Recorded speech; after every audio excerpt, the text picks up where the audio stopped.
Hello, everyone. My name is Miranda Martin.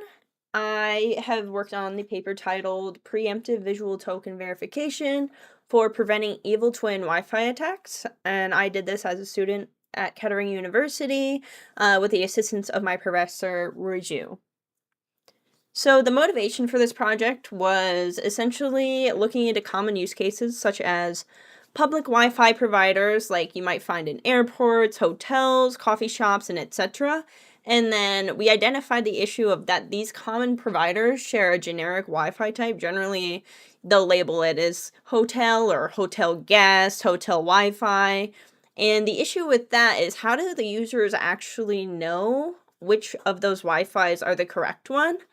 And then that's essentially the weakness that threat actors use to exploit an evil twin Wi-Fi attacks, which was kind of, we are looking into a solution for how might we make it easy for users on these generally relatively unsecure Wi-Fi types to ensure that they're connecting to the correct Wi-Fi. From there, I'll kind of go in and explain what exactly an evil twin attack is. So in the top right, you'll see we have like our hotel example, and then they'll create a secure Wi-Fi, hotel-free Wi-Fi. And from there, on the left side, you can see that we have our threat actor, and they have created an unsecure copy of their hotel-free Wi-Fi. So they have the same SSID, and you'll see that we have an indicator for the signal strength is going to that laptop on the right, which would be in our case, someone working in the hotel or anybody who might be staying at that hotel. And essentially, they might have a stronger signal strength to the threat actor's hotel-free Wi-Fi. And they'll see that it's unlocked, so they'll just select it, and they'll instantly be connected. From there, they'll start entering in credentials onto different things, or the threat actor might have some sort of credential harvesting website set up when they log into it. And then they'll still get access to the internet, so the user won't really be aware of the fact that they've even connected to the evil twin. And that's kind of that, situation that we wanted to look into of what is being exploited by these threat actors, and how can we allow users to know that they are being exploited or that they have connected to the incorrect Wi-Fi. So with that in mind, like I mentioned, where these existing defenses are lacking, throughout all of the literature and different papers that have been published, there are existing solutions. A lot of them focus on user training, so this is more for corporations. They'll send out some type of cybersecurity training, and they'll say make sure you only connect to the Wi-Fi that is whatever they might have it named as, and then with this password and those sorts of things. That's not really applicable in the case of these smaller organizations who have random users coming in from off the street and just trying to log on to their Wi-Fi from there. And then in addition to that, there's browser warnings on occasion. So some kinds of browsers might provide warnings to users saying, are you sure this is the correct Wi-Fi? And things along those lines. WPA3 also, provides a lot more protection from preventing threat actors from copying the same SSID. So that is another option, but again, not a lot of smaller businesses are utilizing that. And then we have wireless intrusion detection systems and prevention systems. However, again, that is a more complex and usually a quite costly solution. So again, that's not really a great option for the smaller corporations. They might not even have an IT person on site at all, especially for all of the different shops and things you might visit with the free Wi-Fi. And then that's a similar case for machine learning. I highly doubt, any different, coffee shops are going to be utilizing machine learning. These are good solutions for evil twin attacks. However, they're just not really applicable for all of the smaller corporations, and that's kind of what we were aiming at with this project. So yeah, like I mentioned, I kind of walked through it with you guys, but the issues is the resource cost of just setting up the intrusion detection and prevention systems. A lot of them are reaction based, so there's not really any way to prevent it before a user has logged onto the evil twin they've already started to log into it, and then it'll see that and then react, as opposed to preventing them from connecting and submitting their credentials in the first place. And then they're just complex systems. They have a lot of infrastructure requirements to set up and maintain. And also they require users to, you know, see the alerts, react to it, so that'd be like an IT user of some sort. And then finally, just like a lack of user adherence. So user trainings are great, but not all users tend to adhere to those. And that's why we have, incident response and all of those things. So essentially, there's no simple way for users to verify that a Wi-Fi network is legitimate before submitting their credentials on the Wi-Fi network. So our solution, we propose to utilize a captive portal as a human authentication mechanism. And you can see on the graphic here at the bottom, we have a user signing in on the left. They'll see the captive portal pop up. They'll have to type in, so in the image it shows a password. However, we propose using a token system, which is, you can kind of see in the next graphic there. They have 6 different color-coded options, different shapes, those sorts of things. They'd be selecting the one that is displayed at the corporation that they're going to. So if they were to go to like a coffee shop, they'd see it displayed. They'd have to select that. They would ensure that that's the correct one displayed. And then at the end, it shows them, yay, they connected to the Wi-Fi. So that's the basic kind of overview of our solution.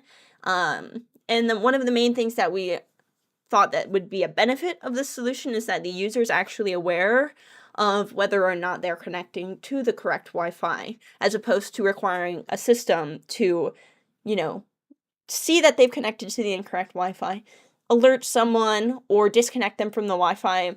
What's preventing the user from continuing to try and reconnect to that Wi-Fi? Because they don't really have any way of knowing, like, oh, this intrusion prevention system knew, and then they disconnected me. So by having a captive portal, the user can actually see, okay, like, this is what the Wi-Fi is supposed to show me. If it doesn't match, then I can ask someone for help, and then at that point, they would kind of, have some way to indicate whether or not it is, the incorrect Wi-Fi, or in that case, an evil twin. So this is our system model for the human-in-the-loop evil twin mitigation. So like we mentioned, we have our victim user at the top there. They're using visual verification. We also have some other methods, such as audio, that the user can use if needed. And then, so we have our untrusted wireless channel. So that's where the adversary would be interfering. On the right, that's exactly where they would have their rogue AP, also known as the evil twin.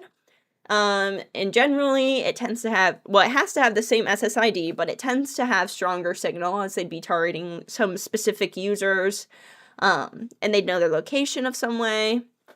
And then they have the traffic interception, so that's how, they get the stronger signal. Only one of the SSIDs would appear, like, on an Apple iPhone or something like that. And then from there, that's where they would kind of do their phishing and spoofing once the victim user connects. A lot of them will host some kind of credential harvesting site. So like if they were to go to a bank and connect to, like the bank Wi-Fi, and then they connect to the rogue twin, then they would host up the bank account's webpage, and then the user would enter in their bank account information. And then that's how the adversary would be harvesting their credentials in a lot of cases. On the other side, we have our trusted infrastructure, so this would be the legitimate AP. They'll have the secret key and the HMAC token display, so we're using HMAC to ensure that the adversary cannot, duplicate the token that's being displayed at the corporation. And then no physical exposure, so there's no way really for the adversary to see the screen, copy the information, or copy the token to get the same rotating icons that would be displayed at the corporation. So then we have the victim device, so they're just going to auto-connect to whichever, bank Wi-Fi that they see that pops up. Then it's just, SSID-based choice, and then in a lot of cases, the victims really are going to have a low security awareness. They're not really going to be questioning whether or not it's a positive or negative AP. They're just going to connect to what they see on the screen. And then, yeah, at the bottom, you'll just see the Wi-Fi signal coming from the legitimate AP and the rogue signal coming from the untrusted wireless AC. So, essentially, that's kind of the layout for the victim user and the system model, all the different pieces that are working together here. Okay, and now we have our token generation. So essentially we have a secret number, as you'll see on the left, and then we combined that with a 15-second rotating number, essentially a time tracker. So you'll take those two together, and then you'll use hash-based message authentication code, or HMAC, to generate which color and shape combo is selected to be on the actual captive portal.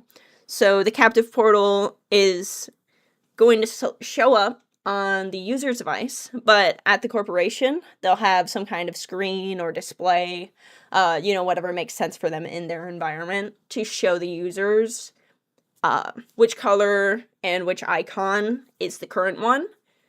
And from there, the user would select those. So that's how we have the colors here. We used 6 of each, 6 colors, 6 icons, but it could be modulated to whatever's needed at that corporation. So in our example, it selects a green triangle. So that you'd have the green triangle for 15 seconds. And then after 15 seconds, you'll get a new generated color and shape combo. And this is, it's simple, but it's a good way for the smaller corporations that don't have a lot of resources, don't have a lot of overhead or IT people to be working on this, to prevent attackers, for the most part, from being able to get their combo that's being displayed. So, now we have the user workflow. So, as per usual, a user enters the shop, and then they want to connect to the Wi-Fi. They'll have free Wi-Fi displayed, and then they'll have, in the first picture, kind of on the bottom there, the Wi-Fi captive portal, connect to test portal. That's how we had it set up in our lab environment. And obviously it can be just, the aesthetics of the web page can be, modified as needed depending on if it's a coffee shop versus a library, and etc. But you can see there they have a yellow diamond being displayed, and then it also shows when the next icon change is coming. And then we also added in some accessibility options, and so they could play the tone for the current icon. So each one of the shapes and color combinations is also correlated to a tone that can be played for audio. So, as I mentioned, that's how it is displayed by the shop, so that the users know. Once they connect to the Wi-Fi, then they'll have the captive portal, which is the top image is how it's displayed on a computer, and then on the right is how it would be displayed on an Apple iPhone. So before the users get internet access, they have to complete this captive portal to be given access into it. So the portal will appear on their phone. They compare the tokens to, so in this case, the token doesn't match on the bottom. However, in an actual use case, you would have, say, a, blue circle would be displayed by the shop, and then the user would have to select a blue circle on their device and submit it. And if that matches, then they will get internet access. We did want to ensure that since there's only 3 icons, if a user, gets one wrong, they can just select all 3 because they have 15 seconds. So to prevent that, users are only allowed to select 1 per cycle, just to prevent that sort of attack from being done by a rogue user or something along those lines. And now we have the experimental setup. So I kind of dabbled in that previously, but we use a virtual machine on VMware, just a Kali Linux machine running. And we had 2 wireless adapters plugged in and on the Kali Linux machine. And that is how we ran the test Wi-Fi, which was considered the actual. You can see on the top it was secured with the captive portal. And then we have the fake SSID test Wi-Fi on the bottom.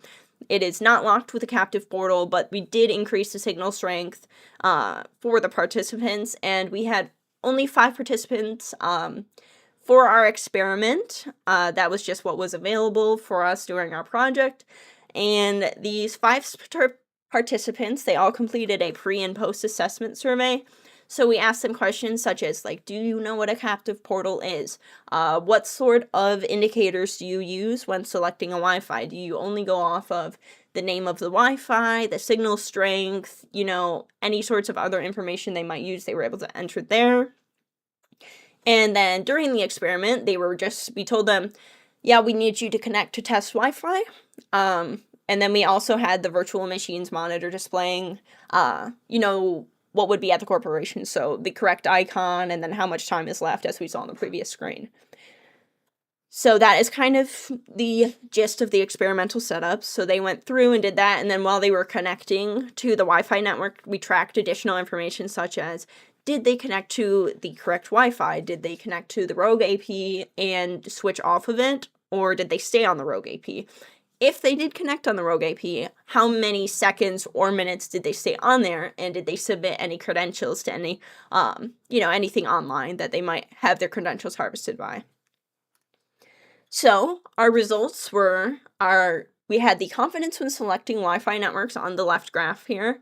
We have our pre-exposure baselines, so low confidence and high confidence. So 3 of the users were low confidence when selecting a Wi-Fi network, and then 2 of the users had high confidence.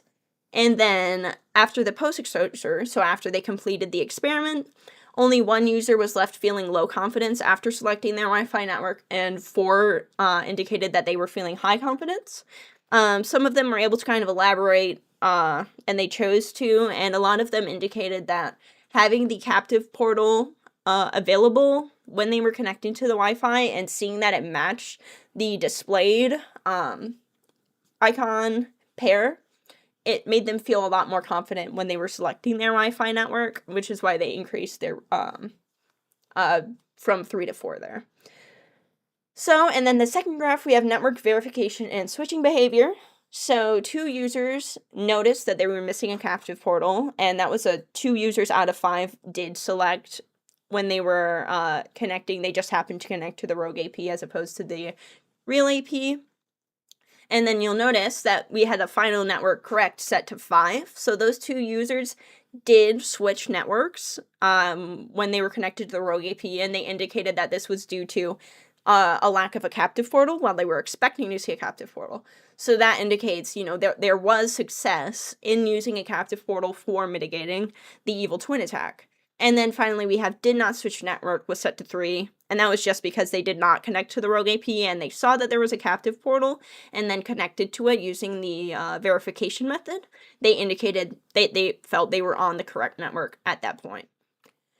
So our security analysis for this methodology of using the captive portal, we indicated for attack stealthiness that the rogue AP does appear to look identical, and there's no OS warnings before connection. There's nothing telling the users, this is the correct network versus this is the incorrect network, aside from the captive portal. And then credential harvesting, a traditional evil twin, credentials can be harvested indefinitely. There's nothing indicating that the users are bad or anything like that. Meanwhile, the proposed system, users disconnect after a token mismatch. So that would essentially prevent them from connecting to the correct network if they don't have the correct token. So if a bad user tried to log on, they would have to make sure that they are matching that token, and without their HMAC secret code, that would be really difficult to continually get the same token as the actual display. For the attack success, 40% initially connected to the rogue AP, as I mentioned before, but 100% ultimately selected the legitimate AP. So for us, that was indicating the effective attack success rate went from 40% to 0% as users, if they had the captive portal, they thought they were on their correct network, but if they didn't have the correct captive portal, that indicated to them that they were on the rogue AP. Not that they would know the terminology exactly, but they then disconnected from the rogue AP and reconnected until they were able to get it to pop the captive portal. In terms of attacker cost to do this evil twin attack, when we have our captive portal methods, they have to obtain the secret key, or they have to be in the shop and observing the AP display, as they can set up the icon and token to match exactly. But after 15 seconds, like I mentioned, the rotation increases the operational difficulty as they have to keep seeing it and matching it every 15 seconds. And again, the HMAC token cannot be forged, so that's not really viable for them. So limitations in future work. The experiment is limited to 5 participants, and we would argue that's probably the weakest point of our research here. So going forward, we would want to, perhaps do additional testing with more participants, test it outside of a lab environment where users aren't, questioned before and after, prompted and all that. Public deployment challenges, teaching the corporations that we work with, how it works, how to set it up, how to run it, all of those sorts of things. And then, relay attack mitigation and cryptographic binding, those were 2 of the attacks that we identified that were relatively more likely to be effective against our captive portal. So we would like to make improvements in the future towards increasing our mitigation against those attacks. Key takeaways are, this is a lightweight system. It doesn't require client software to be downloaded and maintained and updated. It is human verifiable, which is one of the main things that we were going for when we set out to do this research. Users can tell if they are on the correct Wi-Fi or not by determining, did I connect to a captive portal? Did it have the same icon and token combination? And then we did successfully prevent participants from submitting credentials to rogue APs. As I mentioned, it was a 40% success of getting users to connect to the rogue AP, but ultimately they didn't submit credentials and they switched to the real AP searching for that captive portal. So rather than asking users to become security experts, our approach gives them a simple visual cue they can verify in seconds, and that is really simple, lightweight, and effective for small corporations. Doesn't require high overhead, not a lot of resources. So we believe that this could be an effective solution for smaller companies to utilize to ensure that they're safe from evil twin attacks. So thank you all very much for listening to this presentation. Hopefully that this gave you some insight into evil twin attacks and potential solutions. Thank you very much.